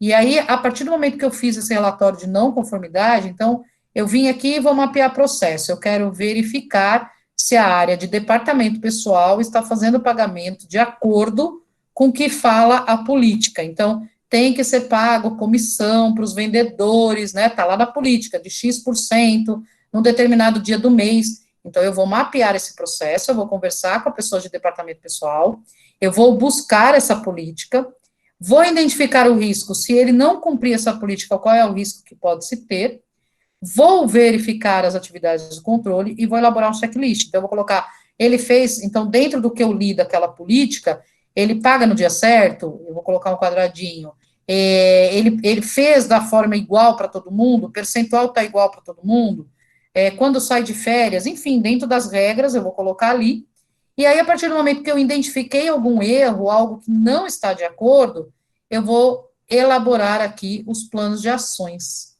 Depois que eu fizer esses planos de ações, eu tenho que olhar e acompanhar se esses planos de ações estão sendo feitos. Senão não adianta nada, né? Eu coloco lá um plano de ação e não faço nada com ele. Então, não me resolve. Então, isso, ele serve, aqui eu coloquei auditoria interna, mas o auditor externo, ele também pode fazer essa parte. É que o auditor externo, ele tem um outro pedacinho aí, né, que aí você vai passar isso para alguém. Então, quando a gente fala aqui, né, o planejamento, eu preparei, eu conduzi, eu relatei, e aí a ação preventiva, a avaliação e a avaliação das auditorias, e aí eu mando para um sistema. Então, por exemplo, eu posso colocar aqui, né, que eu não sou da empresa, eu vim numa auditoria externa, eu coloco o plano de ação sugerido da minha forma, mas são eles que vão ter que criar e fazer ali para frente. Eu posso ser contratado de novo para olhar se esse plano de ação foi realizado e está de acordo, ou a própria empresa segue, ok? E aí a gente tem aqui um mapinha que eu coloco, as diferenças, né, da auditoria aqui, o que acontece quando é uma auditoria interna e quando é uma externa. Então, o propósito do trabalho, né, quando é interna, eu vou analisar a atividade operacional. Então, eu vou olhar a política, os procedimentos, e vou analisar se está tendo de acordo. A externa, pode ser que eu traga uma opinião diferente. Então, assim, não sei se vocês conseguem entender aí mais macro, né? Quando eu estou numa auditoria interna, eu, como auditora interna, eu pego um processo da área de vendas, eu sou auditora, eu vou ler a política da área de vendas, né, referente à comissão, por exemplo. E aí eu vou olhar se está sendo praticado. Eu auditei um documento interno da empresa e auditei aqui. Quando a gente chama um auditor externo, ele vai fazer esse mesmo mapeamento, mas ele pode ser que ele ofereça mais oportunidades para você, diferente do auditor interno, porque o auditor interno, normalmente, ele não vai conhecer tudo que existe dentro da empresa. E você pedindo uma auditoria em departamento pessoal específica, auditoria em vendas específica, então as pessoas, elas sabem o que está acontecendo no mercado, e ela pode trazer mais orientações aí, mais eficiências para a tua empresa, né? Então, essa é a diferença aí da auditoria interna para externa, quando tem o propósito do trabalho. Quando a gente fala de parâmetros para a execução do trabalho, né, a auditoria interna, existem normas de controle interno também para a auditoria. Então, ela não pode simplesmente chegar e, me dá aqui seu processo, deixa eu ver como é que é, deixa eu ver se está igual aqui, deixa eu riscar o papel. Não é bem assim, né? Tem que ter aí a questão postura ética, né, os bons sensos, e aí sim ele vai auditar as normas e procedimentos. O auditor externo, ele vai buscar os princípios fundamentais da contabilidade, que é aquilo que eu comentei com vocês, que é o balanço geral. Ele vai buscar o balanço e vai buscar cada área o que está fazendo. Aí sim ele vai entender. Então, normalmente, esse caso aí que o Arley falou, era uma auditoria externa, é uma empresa grande aí do mercado, e foi lá para ver todas essas partes da contabilidade. O que passou na contabilidade durante os 5 últimos anos? Deixa eu ver como é que isso chegou a ser pago, como é que isso foi elaborado, como é que isso está relatado, né? Preocupações com os controles internos. Então, a auditoria interna, ela vai trazer ali eficiência das qualidades do próprio controle que a empresa está dizendo, né? Mas a auditoria externa, ela já vai trazer algumas demonstrações contábeis, o que existe no mercado, ela vai sugerir mais coisas. Dependência profissional. Então, assim, eu tenho um profissional, a auditoria interna depende de um empregado dentro da empresa, a externa é totalmente independente, eu posso contratar o profissional do qual eu queira, uma empresa ou um profissional que não tenha vínculo com a empresa, né, e ele venha de fora. E eu também posso fazer formas de relatórios, né, a auditoria interna não tem nada padronizado, mas a auditoria externa, normalmente, eles têm padrões, sim, de resposta, de forma que ele coloca dentro de um painel, né, e ele coloca ali todas as divergências, não conformidade, de forma bem apresentada ali, né. e os principais usuários, que aí são os gestores da empresa, auditoria interna normalmente, e a auditoria externa normalmente são, né, você vai fazer todo o processo e vai envolver acionista, mercado de capitais, credores, e entre outras aí ações, né. Então, entre a interna e a externa, elas podem se complementar, sim, né, desde que haja confiabilidade de ambas as partes e os profissionais. Aqui entra muito a questão ética, né, o jogo de cintura aí, para a gente ter essas informações. Quando a gente fala em auditoria de recursos humanos, como é que eu chego numa auditoria na área de RH? E não falando só em departamento pessoal, né? Departamento pessoal, a gente ficaria aqui noites e dias falando de cada item. É o cálculo, se eu não teve desvio de dinheiro, repasse para o banco, benefícios, eu teria N situações. Mas quando a gente fala na questão do RH, existe também alguns aspectos na questão de gestão de pessoas, né? As rotinas burocratizadas, e o principal objetivo também é mostrar se o processo está funcionando ou não. Então, eu coloquei aqui alguns cenários, né, de uma metodologia em auditoria em RH, que esse é o nosso foco, que em primeiro momento teria que ter uma organização. Então, assim, existe um organograma na empresa, e é seguido esse organograma, por exemplo, são as hierarquias da empresa, né, existe ou cada um manda na sua área, como que isso funciona? Esse organograma, ele tem atualização ou não tem atualização? A empresa abriu, foi criado e largou lá. A empresa já se reestruturou por 10 vezes, esse organograma nunca mais foi alterado. Então, assim, isso é muito importante ter, né? Essa questão de um organograma. E na área de recrutamento e seleção, será que daria para fazer uma auditoria? Com certeza, né? Existem aí processos seletivos que às vezes a gente passa, nós como funcionários, candidatos, que às vezes por eu ser mais gorda, o outro por ser negro, o outro por ter o cabelo, né, cacheado, eles acabam tirando a gente do processo, né? Então, existe uma política interna e existe também legislação que não pode ter essa discriminação. Então, a auditoria, ela pode ir no recrutamento e seleção, sim, olhar os funcionários que foram recrutados, né, que foram feitos de processo seletivo de vagas abertas, quantas mulheres foram contratadas? Quantos parentes foram contratados, né? E readmissão de ex-empregado, aquele que tinha o branco do olho porque ela era mais bonitinho? E quantas admissões aconteceram, né?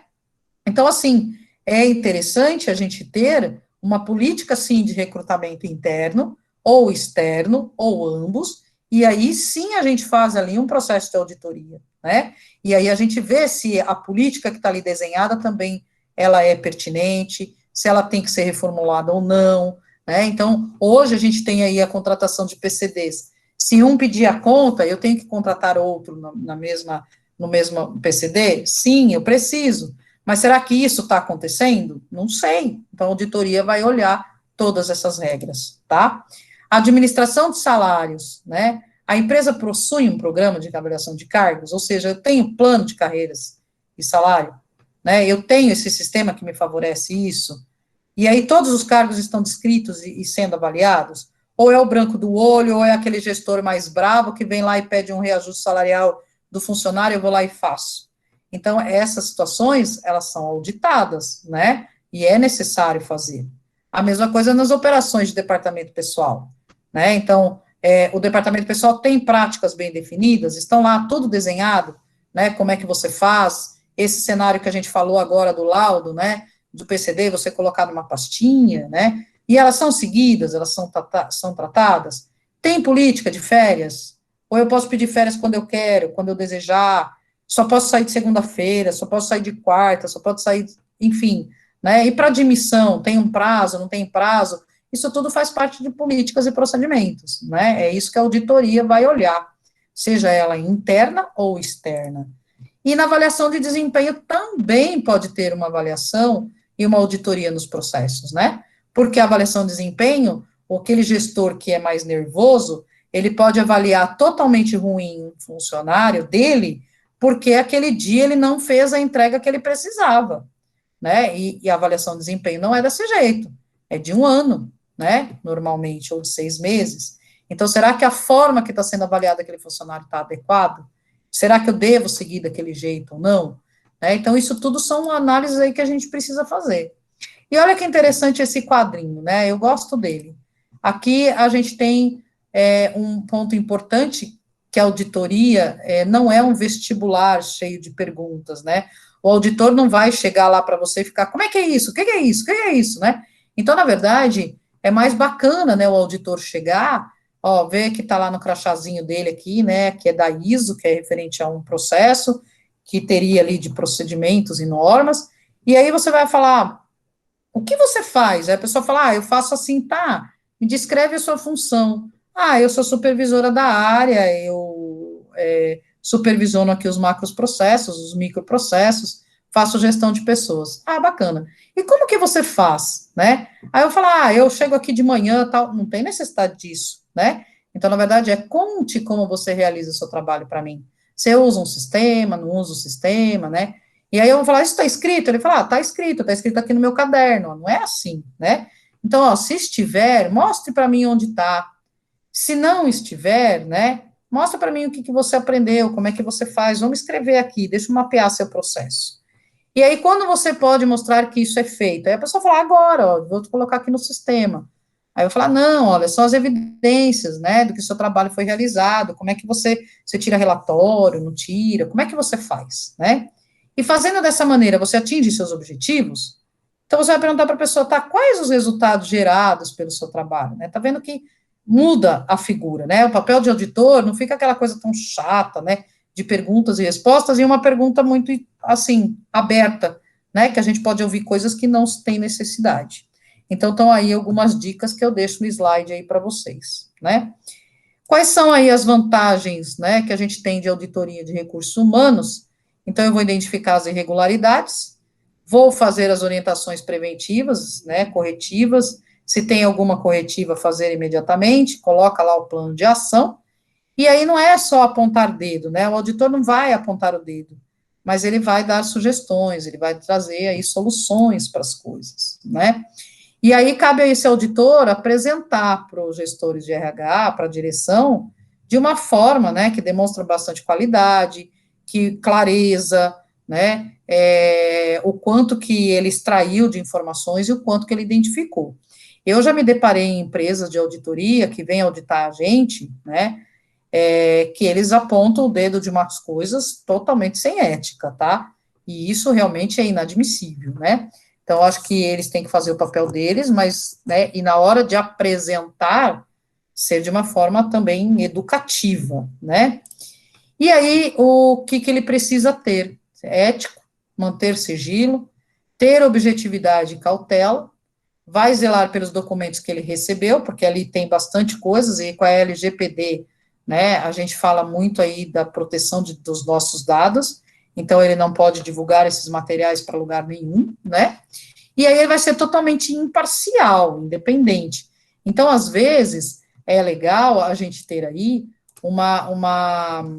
um cenário de ter alguém de fora, né, como um prestador de serviço de auditoria, né, exatamente por conta disso.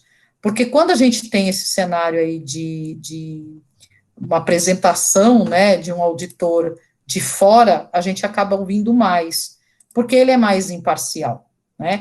Agora, se eu tenho realmente uma pessoa que ele é de dentro da empresa, pode ser aquele cara que toma café comigo, né, então aí começa a ter alguns desvios aí. Como eu estava lá no slide, eu vi que tem pessoas aqui que estão com a mão levantada, né, e eu não sei quem levantou primeiro, mas eu tenho a Michele e tenho a Dulcineia, é isso? Podem abrir o microfone e podem falar, se vocês levantaram a mão, fiquem à vontade. Não, Dulcineia não. Dulcineia não? Estava levantada a sua mão aí. Da Michele também não? Não, levantei não. Então não, meu também não. Então tá bom. Então, assim, a essa mão aqui aberta tem ela tá danadinha, ela tá querendo que você fale, viu, Michele? Acho que é isso, hein? Ela quer que você fale. Aí, o Harley levantou a mão agora.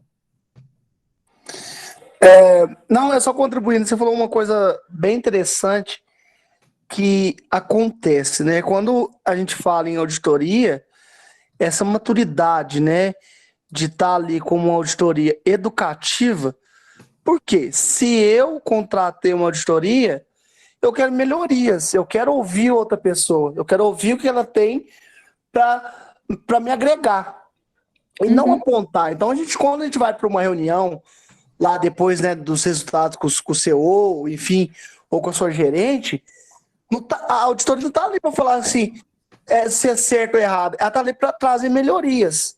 Exato. Né? Só que tem que ter essa maturidade também do dono da empresa, vamos ser claros, né? Vamos falar assim, do CEO aí. Porque às vezes você leva a auditoria, o cara está fazendo errado, rescinde o contrato. E não é essa a ideia. A ideia é melhorias contínuas, né? É eu pegar uma pessoa, vamos supor, a Andréia vai na minha empresa fazer auditoria, ela é mais experiente, ela é do ramo. Talvez eu faça o controle na planilha de Excel, ela vai chegar para mim e falar, olha, não acha essa planilha de Excel legal, porque a qualquer momento você pode alterar dados. Por que você não põe ela em PDF? Você vai dar mais credibilidade para um auditor real, né, de uma Receita Federal, enfim, que se gerar em PDF, você não tem como modificá-la. Então, quer dizer, essa realidade, assim, essa maturidade tem vindo das duas partes, né? A auditoria tem que ser séria, porque sempre a auditoria de alto padrão é muito caro. A gente sabe que é preços, assim, exorbitantes, né? Muito caro. Então, os caras têm que estar ali para te apoiar e não te apontar erros. E o CEO também tem que ter essa cultura assim, olha, esse cara é bacana, ele está querendo melhorar a minha empresa, querendo melhorar o processo. Então ele tem que enxergar isso como melhorias. E não ser tão imaturo ao ponto de falar assim, mas a Andréia apurou o ICMS errado. Né? Não, talvez eu apurei se houve uma falha. Mas daqui para frente eu quero corrigir.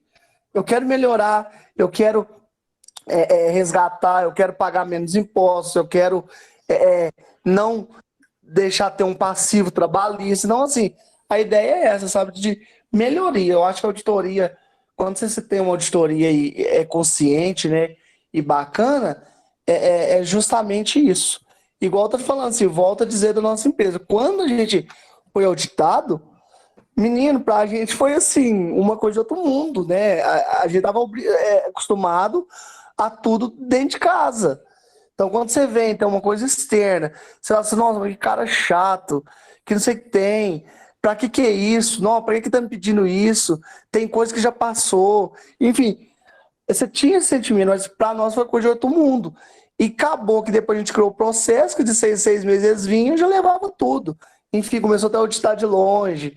Então, assim, é isso aí. Eu acho que a auditoria, em qualquer lugar, seja ela em âmbitos governamentais ou privados, ou instituições de ensino, ela sempre vem para agregar.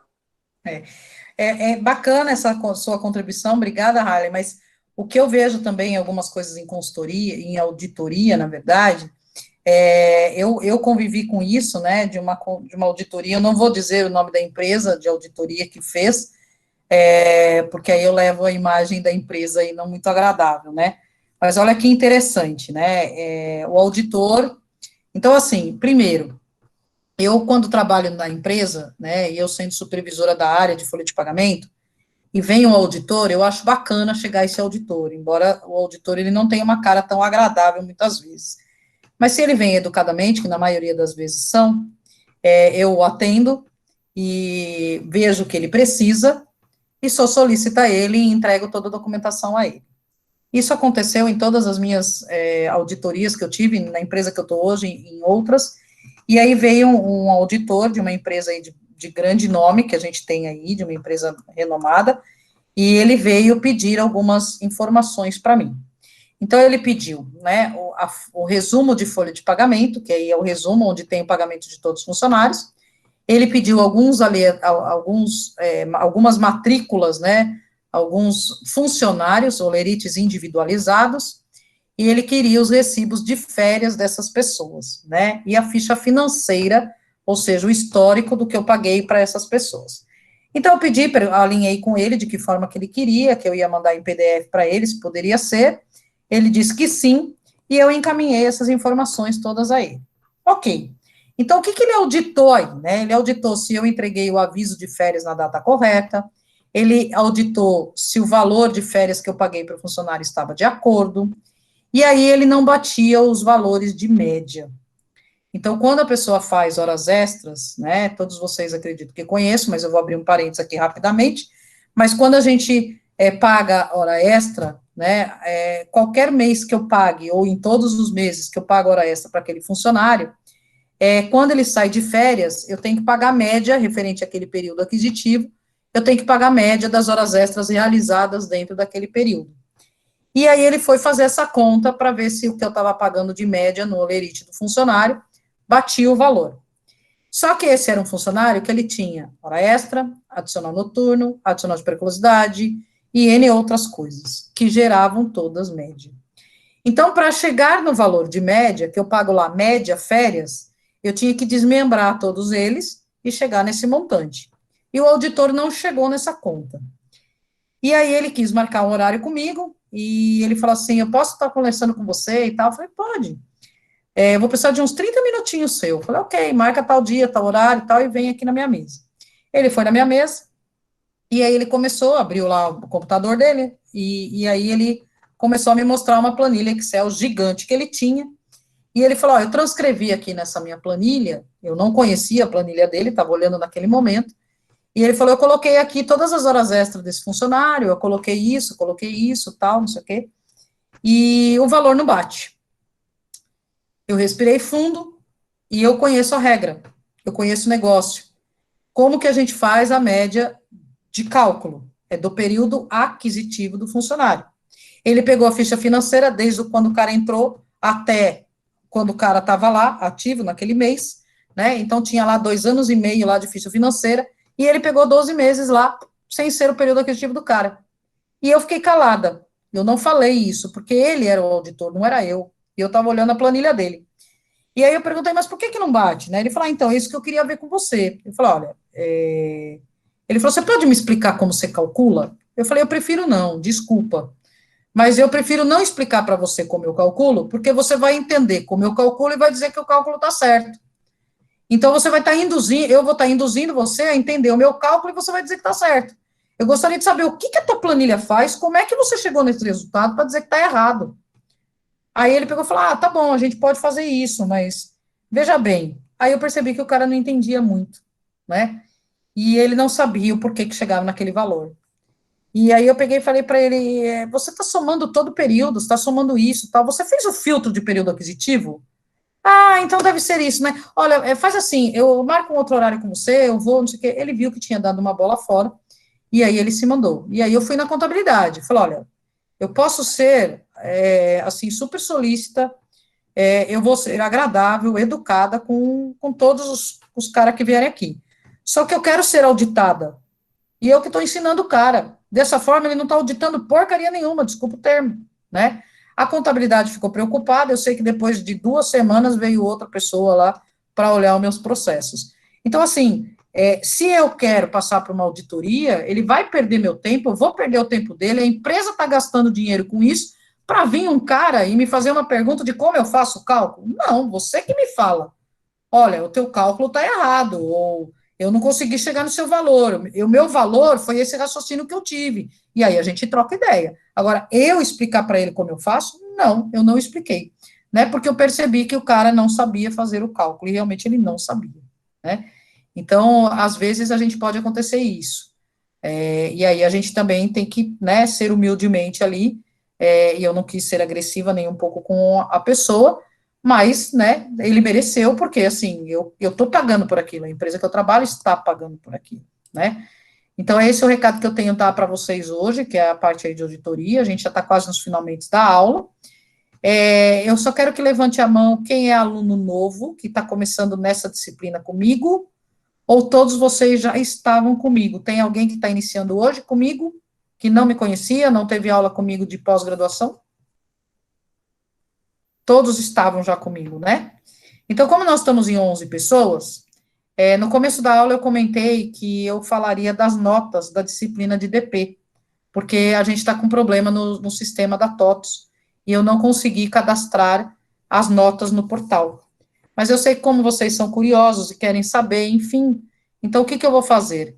Se vocês não tiverem dúvida, se vocês tiverem dúvida, já me pergunte, a gente finaliza a aula, eu paro a gravação e aí eu passo as notas para vocês individualmente. Tudo bem? Alguém tem dúvida da aula de hoje? Tudo tranquilo? Eu só queria fazer um comentáriozinho. Pode fazer. Eu comecei um trabalho quarta-feira, entrei na empresa e essa aula de hoje foi bem esclarecedora no sentido de auditoria. Que bom. Embora eu, estando trabalhando no departamento financeiro, eu estou praticamente fazendo uma auditoria dentro do Contas a Pagar. Porque a empresa é uma empresa de laticínio e simplesmente eles não mandam quase nada para a contabilidade. Então, tem aquele lista de pendências dos meses anteriores que a gente precisa estar revendo isso. É o gráfico que eu mostrei aí, né, do Cineia. Isso, então... aqueles 8 passos aí que eu mostrei ali, né? E foi bem interessante. Falhou do Cineia, não sei se só falhou para mim. Vocês estão ouvindo do Cineia? Não? Michele, você continua me ouvindo? Ah, do Cineia, você travou. Você a ligação da Cineia. Você está ouvindo a gente? Vai estar no queimático, Pro? Principalmente se a contabilidade ela não é integrada, né? Então, você tem que... E elas não entendem isso. Elas não entendem que tem que ir o documento, a nota, o boleto e o pagamento junto para que possa fazer. E o extrato para que a contabilidade possa trabalhar lá, né? Sim. Esse comentário foi bem bacana, né? Que bom. Espero que você use aí o material. Esse material está lá no Queimágico, tá? Eu coloquei lá esse slide ali. Também tem um texto para apoiar, que é um resumo disso que a gente conversou, que eu falei aqui do bate-papo, né? E se você perceber algumas coisas aí, quiser trazer para a gente em aula, agrega bastante aí. Que bom que vai poder aí, que vai agregar. E obrigada, Rosane. Rosane, a aula foi ótima, que bom, fico feliz aí que eu consegui transmitir aí as informações a vocês. Eu vou terminar, então, a gravação aqui, desejo um bom final de semana, mas aí quem quiser saber a nota, aí vocês ficam um pouquinho e eu passo para vocês, tá bom? Vai ter alguma coisa para fazer no final, Pro, não? Sim, vai ter 2 exercícios. Mas não é agora, é só no final, quando terminar todas as aulas? Não, esses 2 exercícios, eles terão que ser realizados até na quarta-feira da semana que vem, tá? Ah, você vai colocar lá ainda? Sim, vou colocar. Daqui a pouco eu já libero lá para vocês. Aí vocês têm que fazer até dia 10 de março, que aí no dia 11 eu já fecho e já corrijo. Então, até dia 10 vocês têm que terminar essa atividade, tá? Hoje seria a primeira aula, então. Isso, hoje é a primeira aula. São 2 exercícios bem simples lá que vocês têm. Eu perdi o comecinho que eu não estava conseguindo entrar, aí a Évida me ajudou. Tá gravado também, qualquer coisa você pega um pouquinho lá do começo, mas eu estava dando exatamente essas orientações. Então, toda sexta-feira a gente vai estar aqui, às 4 sexta-feiras de março. Nós começamos hoje essa disciplina. Até quarta-feira você tem que fazer os 2 exercícios que estão lá, são exercícios simples do que a gente bateu papo aqui, conversou, e tem esse material para vocês responderem também, para apoiar, coisas que vocês não demoram muito a fazer, mas fica até quarta-feira lá para vocês fazerem. A presença eu pego exatamente pelo exercício realizado e entregue. Quem não entregar, além de não ter nota, tem falta, tá? Aí nós temos dia 12, a gente tem aula de novo, dia 19 e 26. Dia 26, eu vou inverter um pouco a aula. E aí, na semana que vem, eu conto como é que eu vou querer, que atividade que eu quero para o dia 26, para vocês prepararem, tá? Eu ainda não elaborei, assim, total. Eu quero uma coisa diferente aí, mais dinâmica, né? Que a gente vai fazer e vocês vão ter bastante coisa aí para fazer. Quem já teve aula comigo na graduação sabe que as minhas aulas eu gosto de coisas mais loucas aí, né? Colocar algumas coisas na prática. E como a gente está distante, não está em sala de aula, vamos ver se a gente consegue fazer isso virtual, eu acredito que dê certo. Então, eu devo inverter algumas coisas, mas aí eu oriento vocês. Na próxima aula, eu oriento vocês. É atividade só para o final do mês, tá? Combinado? Desejo para vocês um excelente final de semana. Ok, obrigada, Pro. Tá, eu desejo a vocês um final de semana maravilhoso, se cuidem, vamos para a fase vermelha e vamos se cuidar, e eu vou interromper a gravação agora aqui para falar com